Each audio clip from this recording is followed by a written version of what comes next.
Hello, everyone. Welcome to the Megan Method YouTube channel. Today, I want to talk to you about the 4th of July weekend coming up. So, the weekend's almost here. It's probably a 4-day weekend for you, and it's also the first one since lockdown. And for many people, that can feel like this is my last chance, right? Maybe this is going to get taken away from me again, like it did in 2020. Maybe I won't get another 4th of July. And not only that, but maybe this is my last chance to eat a bunch of food.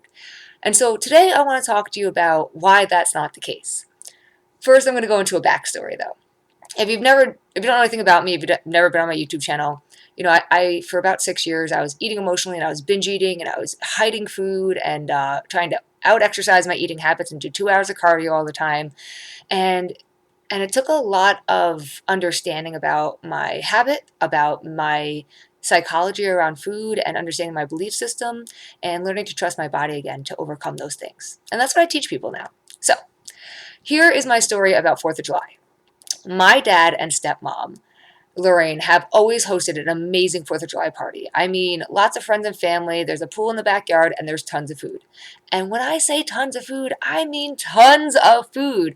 Ribs, skirt steak, guava and cheese, crackers, guacamole salsa and chips, hamburgers and hot dogs, of course, salads, potato salad, coleslaw. I mean, you name it, we had it. And it was an abundant amount of food.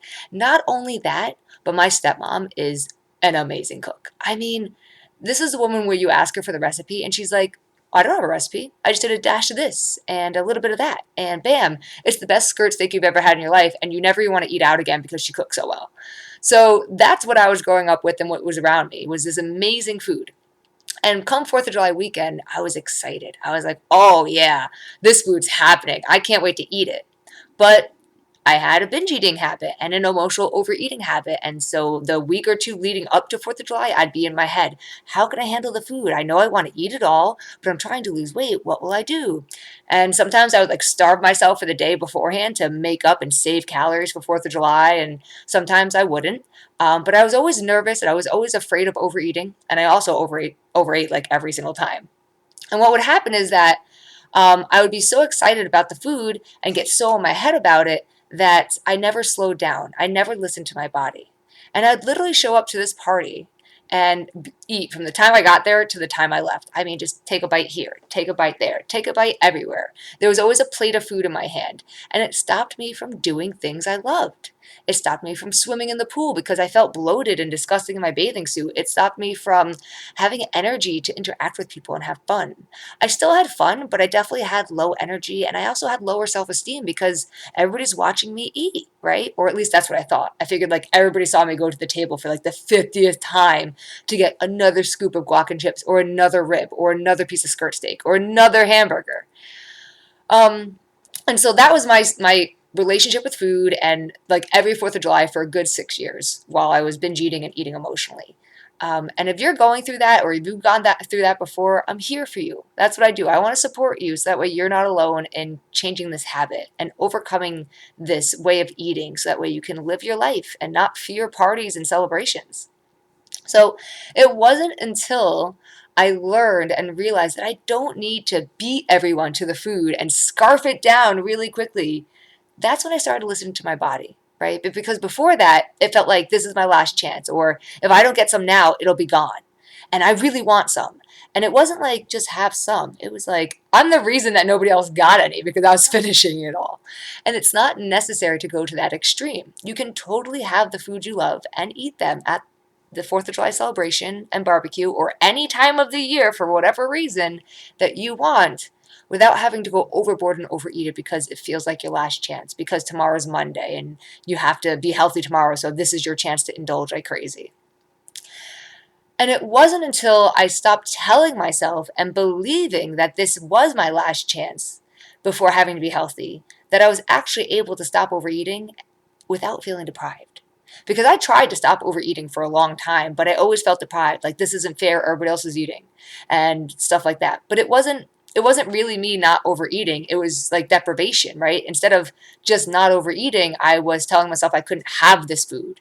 I couldn't handle this food. I had to cut this food out of my life. And that's depriving.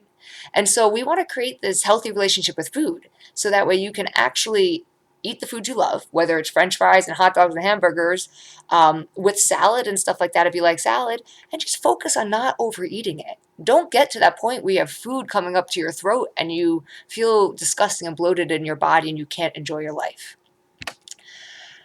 So I think that I know that the pandemic has changed for a lot of us, right? It's changed life. It's changed our outlook on life, right? There's a lot of like fear and worry that things are going to get taken away from us. I work with clients around emotional eating, and one thing I hear from them a lot is like, I had a whole year, all of 2020, where I wasn't able to go do the things I love to do, and now I'm finally able to do them, and I feel like I have to do them all right now and make up for the year, and also try to get in as much as I can in case it gets taken away from me again. And I get that fear, and I don't know what the future holds. Maybe a pandemic happens. Maybe we go back into lockdown. Who knows? But what I know is that you don't have to let that fear control your life or be the decision maker for you. You have a choice. And that choice is there, but you might not realize it because your brain is going a mile a minute and the fear feels so real that it doesn't feel like it can't not be real. But the truth is that in this moment, nothing's happening to you. You're not on lockdown anymore. And we don't have to try to overdo it in case lockdown happens again. We don't know if that will happen. And instead, we just want to slow down and just pace ourselves and live our life.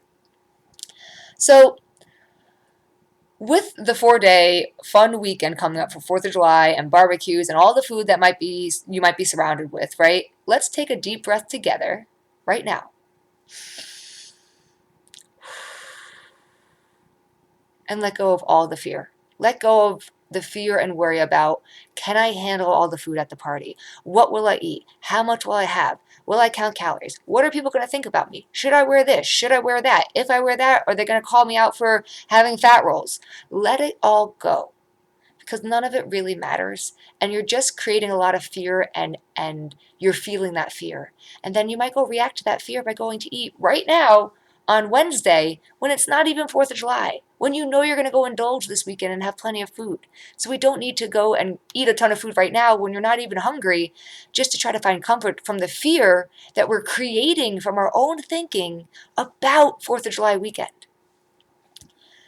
All right, so I did make a few notes because I want to make sure I touch on certain things. So I'm going to read those real fast.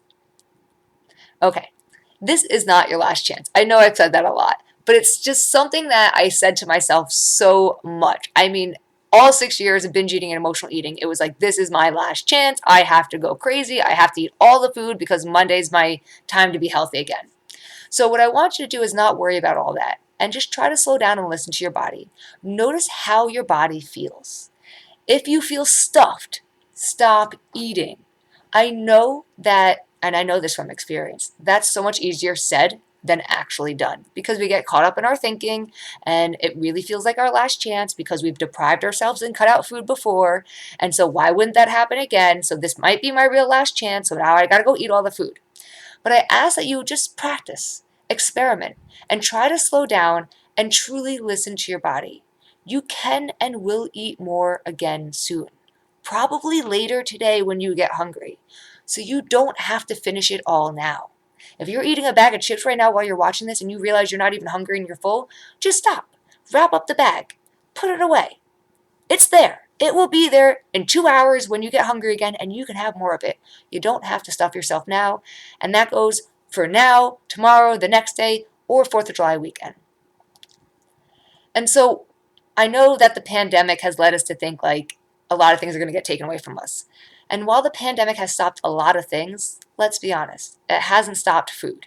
DoorDash, food delivery, all the food you love, they've been around. They've been open. You might be DoorDashing every day because of the pandemic, sitting in front of your TV and eating a lot of food. I'm not here to shame you. I don't care what you do. I sit in front of my TV and I eat food too. There is nothing wrong with that, and don't let anybody tell you there is. It's fun to sit in front of your TV and eat food. It's just about doing it mindfully and not creating that all or nothing diet mentality of this is my last chance before Monday. Because the truth is, it's not your last chance.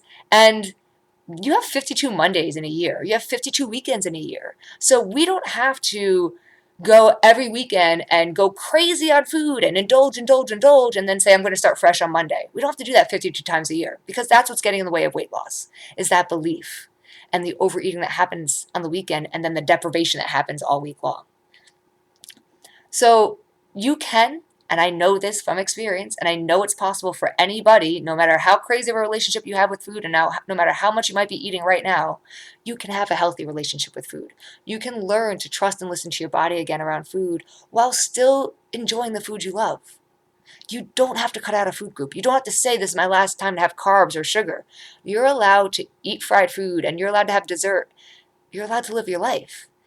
And we don't have to create these extremes. And that's what we're reacting to. It's not the food. It's the extreme beliefs in our mind that this is our last chance and we have to go all out and scarf it down, or that we're deprived, that we're usually reacting to. So if you struggle with this, like I did for years, I'm here to support you. And that might be something you need. So like the need for support is real. But the problem with eating emotionally and binge eating, at least in my experience, is that we hide it. We don't want anybody to know that this is our habit because it feels embarrassing. You don't want to tell somebody that you just ate 3 bags of Doritos in your car in 10 minutes and then threw it out at the gas station garbage can because you didn't want anybody to know to eat it. If you did that and you hid it from everybody in your life, you're probably not going to jump on social media and tell me all about it. And I get that. But that doesn't mean that you don't need some type of help or support. And that's what I'm here for, to help you change this relationship to food. Because I've tried all those diets. I've tried yo-yo dieting, and I know it doesn't work. I know how crazy it feels. And what I've realized and what I'm passionate about and what I believe is that weight loss comes as a byproduct of a healthier relationship with food and your body. And we only get that by learning to trust the body again and understand our belief systems around food and our eating habits.